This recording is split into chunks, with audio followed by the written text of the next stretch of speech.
Good evening, boys and girls. My name is Miss Kael Hyde, and I'm a pre-K teacher at Cane Creek Elementary School. And this afternoon, I'm your special guest reader for our One School, One Book, Wish, written by Barbara O'Connor. This afternoon, we're going to be reading chapters 13 and chapter 14. And so my life in Colby, North Carolina marched on, rumbling down the mountain on the school bus beside Howard, ignoring those hillbilly kids who wouldn't give me the time of day, playing Bible detective at church, waiting for Wishbone to eat hot dogs from the pie tin, gazing up at the stars on the porch with Gus and Bertha, making my wish every day. Jackie called every once in a while to tell me about her happy life back in Riley. She was going to prom with that boy Arlo. She and Carol Lee might work at the Waffle House this summer.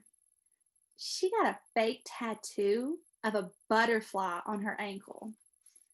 I told her about Wishbone and how he was going to be mine, and she asked me if I really thought that was a good idea.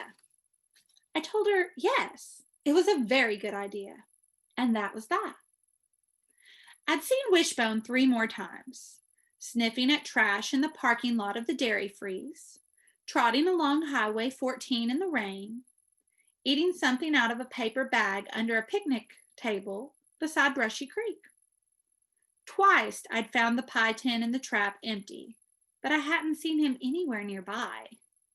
Luckily, there were only 2 more weeks of school left, and then I would have my days free to spend more time by the trap. But I was beginning to worry that Wishbone was never going to be mine. Maybe I was wasting my time even thinking about it. I heard Wishbone barking last night, Howard said one day while we sat on the old couch on his front porch eating popsicles. How do you know it was him? I asked, watching Cotton jumping onto a milk crate in the yard with orange popsicle juice running down his chin and onto his bare stomach.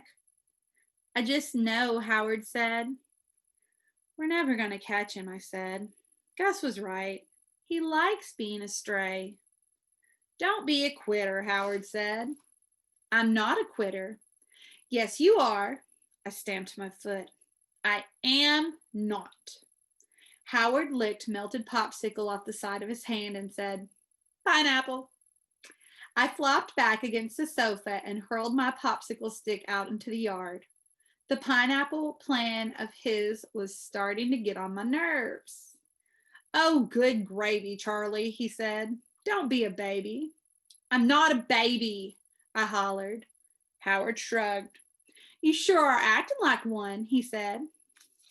Just then, Mrs. Odom came out on the porch, wiping her hands on a dish towel. But my temper had a hold on me, and I could not shake it. I also could not stop myself from yelling, well, at least I'm not a squirrel-eating hillbilly like you. Then I stomped down the steps, marched across the yard, climbed on Lenny's back, and raced up the road towards Gus and Bertha's. When I got there, I dropped the bike in the yard and headed for the house. But as I reached the front door, I heard something over by the trap. I turned to look and could not believe my eyes. Wishbone was in there, gobbling up meatloaf and French fries. I didn't waste one more second. I raced across the yard and slammed the door of the trap shut with a bang. Wishbone let out a yelp and jumped clear up off the ground. Then he slinked back into the corner and hung his head, dragging his ears to the ground. He looked so scared. It like to broke my heart. Hey, Wishbone, I whispered. He pushed against the chicken wire so hard I was afraid he might bust right through it. I got more meatloaf, I said. He cocked his head. Wait right here, I said. I'll be back. I closed the latch on the door of the trap and I hurried inside the house, calling for Bertha. We nearly collided when I darted into the kitchen. She clutched her heart and said, "Charlie, Lordy, you scared the dickens out of me." "I got him," I hollered. "I got Wishbone." I yanked the refrigerator door open and took out a foil-wrapped slice of meatloaf and ran back out to the yard. Bertha ran after me, calling, "I knew it! I knew my meatloaf would do the trick." When we got to the trap, Wishbone was digging at the ground beside the wire like he was trying to dig a hole, clear through to China. Dirt and pebbles flew out behind him. When he saw us, he stopped and backed up into the far corner of the trap again. I unwrapped the foil. "I brought you more meatloaf," I said. He let out a little whine, soft and pitiful. I could hear Bertha telling me to be careful and don't stick my fingers through the chicken wire and stuff like that. But I kept my eyes on Wishbone and told him not to be scared. Then I stuck a piece of meatloaf through the wire near him and I waited. His nose twitched as the meatloaf smell drifted his way. He stood up and sniffed some more. "Come on, Wishbone," I said. "It's for you." He took one step forward, keeping his eyes on the meatloaf. He took another step and then another till he was right at my hand. Then he snatched the meatloaf, swallowed it in one gulp, and wagged his tail. Wag, wag, wag. 3 tiny wags, like he was thanking me. I turned to Bertha. "Did you see that?" I asked. Bertha nodded. "I sure did. I confess, I thought you were going to lose a finger or two." She reached into the pocket of her apron and pulled out 2 saltine crackers. "Give him these," she said. I gave Wishbone the crackers, and after he gobbled them up, he looked at me and wagged his tail again. Then Bertha helped me look for the collar Gus had made from an old leather belt of his. We got rope from the garden shed and tied it to the collar. I ran back inside and got more food, some cereal, a piece of raisin bread, a couple of slices of bologna. Then I raced back to the trap with Bertha not far behind, calling, "Wait for me." Wishbone didn't like that collar one bit. He buckled like a bronco when I put it on him, flinging his head this way and that. Then he sat down and dug his feet in like a mule when I pulled on the rope to get him out of the trap. But after leaving a trail of bologna like Hansel and Gretel's breadcrumbs, I managed to get him to follow me, step by step, to the house. Once we were inside, Bertha locked the screen door and I untied the rope. Then we sat on the sofa and watched him. He sniffed everything that was worth sniffing in that house. The shaggy green rug by the front door, Gus's easy chair, Bertha's basket of yarn. Then he made his way cautiously through the rest of the house, inspecting the coat rack by the front door or by the back door, licking crumbs off the linoleum floor under the kitchen table. When he spied one of the cats up on the windowsill, he let out a bark. The cat arched his back and he hissed. I was relieved when Wishbone just walked away. Bertha had been worried that he was going to chase the cats, and I have to admit, I had worried about that a little bit too. After a while, he got tired of sniffing and laid down next to the sofa, and he went to sleep. I tiptoed over and sat beside him, stroking his fur and whispering his name. I couldn't hardly believe I had my very own dog. When Gus got home that night, he seemed pleased as punch to see Wishbone sitting there in the kitchen while Bertha cooked chicken fried steak and black-eyed peas. "Well, don't that beat all," he said. I couldn't keep my hands off of Wishbone. I petted his head and stroked his ears and scratched his belly. Isn't he something? I said. Gus nodded. He sure is. He smells like something too, Bertha said, making a face. You're going to have to give him a good bath out in the yard tomorrow. I will. Tomorrow was Saturday, so I had all day to spend with him. I'd bathe him and walk him. Maybe I'd teach him a trick, like to sit or lay down. I might even take him to Howard's house if I decided not to be mad at him anymore for calling me a quitter and a baby. And then I remembered calling him a squirrel-eating hillbilly with Miss Odom standing right there on the porch. My stomach squeezed up and my face burned just thinking about that. I knew Howard wouldn't be mad because that was his way. But I bet Miss Odom hated me now. I bet she wouldn't want me in her house messing up their goodness with my hateful words. That night, I took Wishbone out on the porch with us. Every now and then, he perked his ears up at the sound of a rabbit or something rustling down in the woods. But eventually, he laid down and rested his chin right on top of my foot. He didn't even pay any mind to the cats strolling around him. I think you got yourself a good one, Charlie, Gus said. I smiled down at Wishbone. I bet he'll be as good as Skeeter, I said. Gus nodded. I bet he will. You know what I like best about dogs, Bertha said. Gus and I waited. They love you no matter what, Bertha smiled down at Wishbone. Shoot, I know folks who are cranky or stuck up or bold-faced liars, and their dogs love them like they're saints or something. Know what I mean? Gus nodded and said, Yep.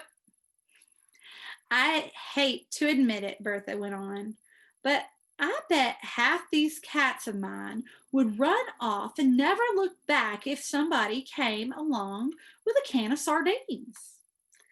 I leaned down and ran my hand across Wishbone's side. His fur was soft and warm, and he snored real soft while he slept.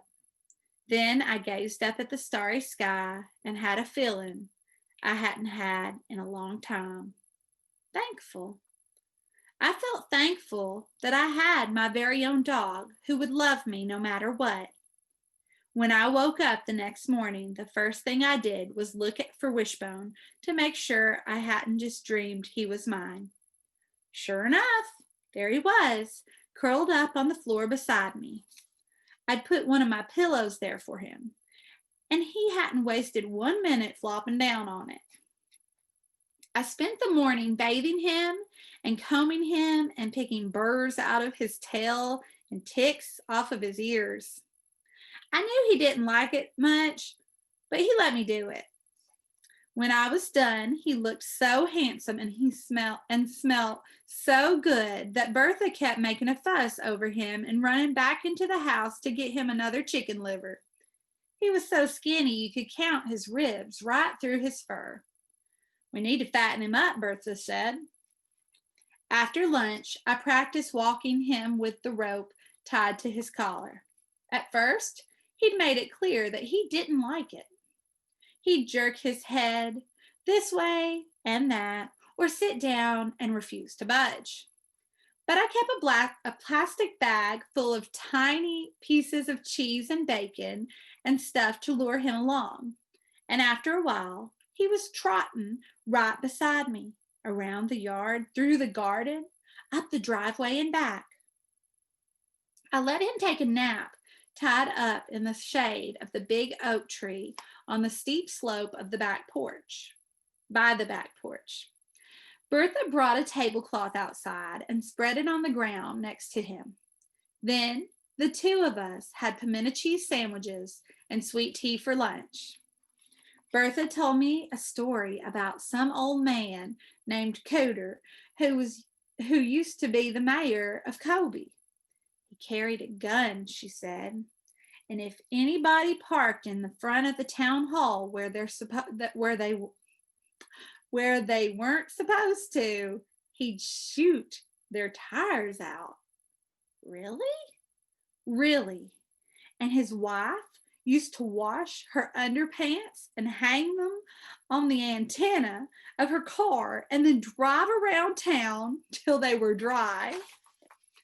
I wrinkled my nose and said, ew. Bertha laughed. I know. That big old underwear looked like the national flag of the land of big behinds flapping in the breeze like that. Me and Bertha had a good laugh over that. Every now and then, Wishbone's feet jerked and he let out a little yip while he slept. I wondered if he was dreaming about running free again without a rope tied to him. I hope not. I took a gulp of sweet tea and watched the honeybees flitting over the clover beside us. Clover? Maybe I could find a 4-leaf clover. So while Bertha told me about how Cooter and his wife bought a gold mine in Nevada and moved away, I searched and searched. Sure enough, I found one, but I didn't pick it. If you pick it, it will bring you good luck. But if you leave it growing there, you can make a wish, which is exactly what I did. After lunch, I decided I wasn't mad at Howard anymore. So I tied Wishbone's leash, his rope leash, to the handlebar of Lenny's bike and pedaled down the road to Odom's. Wishbone seemed to love that, racing along beside me with his ears flapping and his tongue hanging out. When I got to Howard's, he and Dwight and Cotton were in the front yard playing some game that involved throwing tin cans and punching each other. Hey, y'all, I called. Look what I got. They raced over and gathered around Wishbone, stroking his back and patting his head. Whoa, Charlie, Howard said. You did it. I couldn't stop myself from beaming at him. I know, I said. And isn't he great? Howard scratched behind Wishbone's ears. Looks like he's got some beagle in him, he said. I like his ears. While the Oldham boys made a fuss over him, Wishbone sat there with his eyes closed and a doggy smile on his face. We played with him the whole afternoon. Cotton kept tossing popcorn for him to catch, and Dwight led him across the yard on the leash and got him to jump up onto an old cooler and sit. Howard even taught him to shake hands in no time flat. He's smart, Howard said, and we all nodded in agreement. Let's show Mama his tricks, Howard said, hurrying to the porch in his up-down way.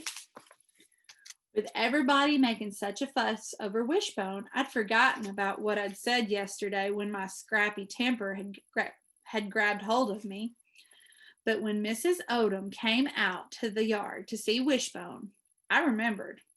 My face burned, and I couldn't even look at her. Howard showed her how Wishbone could sit on the cooler and shake hands. Ain't he smart, he said.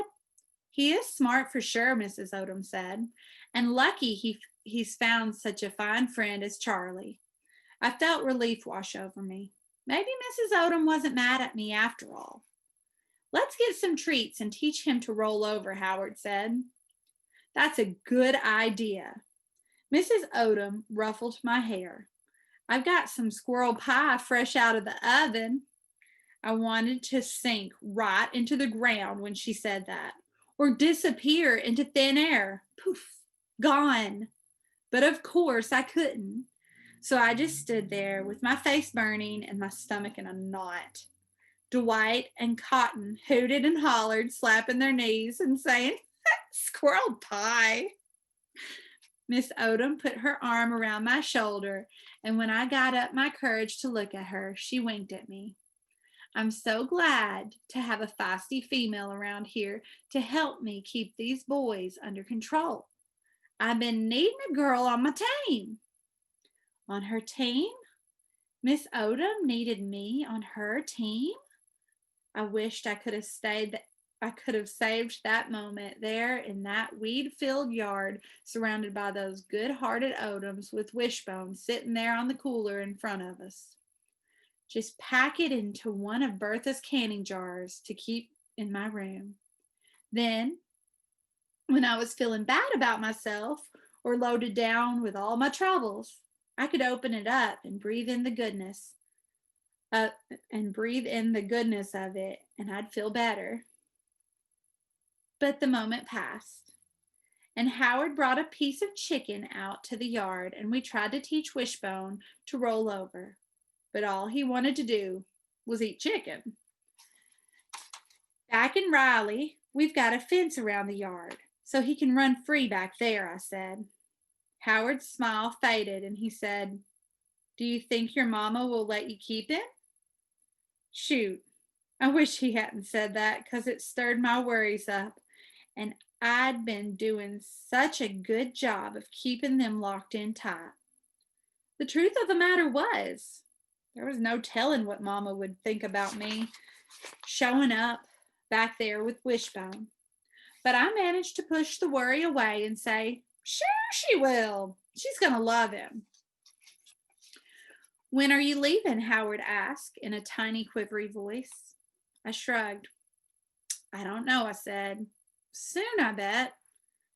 But I knew in my heart that Mama still didn't have her feet on the ground. I mean, I hadn't even got so much as a postcard or a phone call from her since I'd been in Colby. I knew she was still laying around in her bathrobe in the dark, drinking diet soda for supper and not thinking about me one bit. Howard got quiet after that, so I finally tied Wishbone to the bike and headed back to Gus and Bertha's.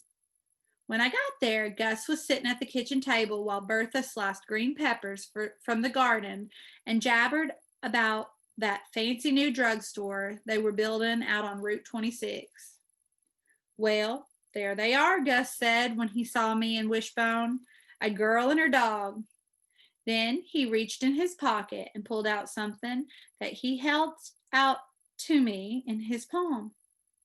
A little bone-shaped dog tag with Wishbone engraved on it.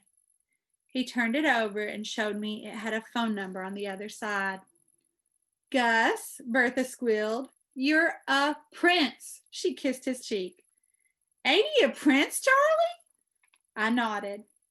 "Then I might be a king when you take a look at that," Gus said, nodding toward a coat rack by the back door. Hanging there with the raincoats and the cardigans was a red dog leash. "I figured he needed a real leash instead of that old rope," Gus said. Bertha kissed him again. "Now you are a king," she said. "Ain't he, Charlie?" I just couldn't get over Gus going and doing such a nice thing for me. "Yes, ma'am," I agreed. "He is." Then Gus took Wishbone's collar off, attached the little tag to it, and put it back on. When I looked down at him with his collar on and his very own tag with his very own name, he seemed like he'd been mine forever, like he belonged right here with me, not a stray anymore.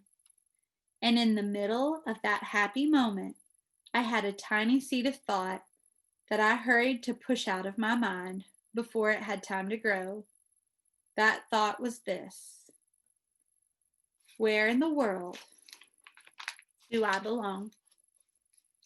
Thank you for listening with me this afternoon, friends, and I hope you all have good luck in answering your questions about these two chapters.